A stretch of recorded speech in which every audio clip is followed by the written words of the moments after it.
ए बेटी चुप रहा, मत रोआ ए बेटी। बचपन से पोस पाल कितना बड़ा कहनी, विदाई करत के करेजा फाटता ए बेटी। ए जेठानी जी हई लाडली बेटी जाताड़ी अपना ससुरा, बड़ा करेजा फाटता। हाँ ये देवरानी जी तनी विदाई के गीत खूब सुंदर का तनी गावे के। सेनुरा सजा के बिटिया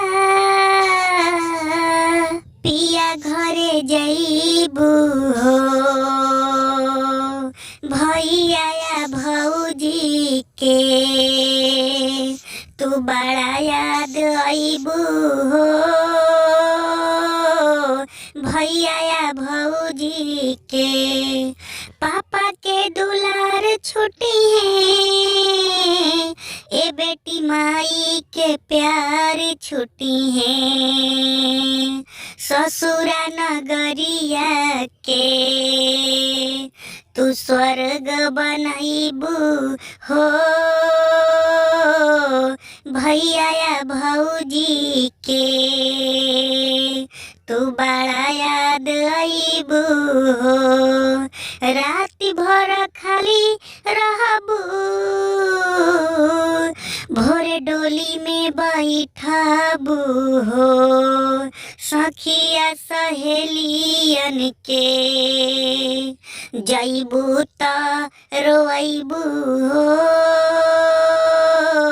सखिया सहेलियन के आंगन के मोरे चिड़िया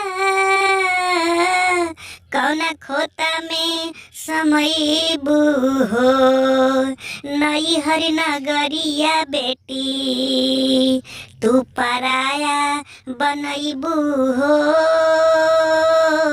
नई हर नगरिया बेटी चुप रह हो, जनी लोरावा बहाव बेटी, रीतिया रिवाज सगरो ससुरा के निभाईबू हो,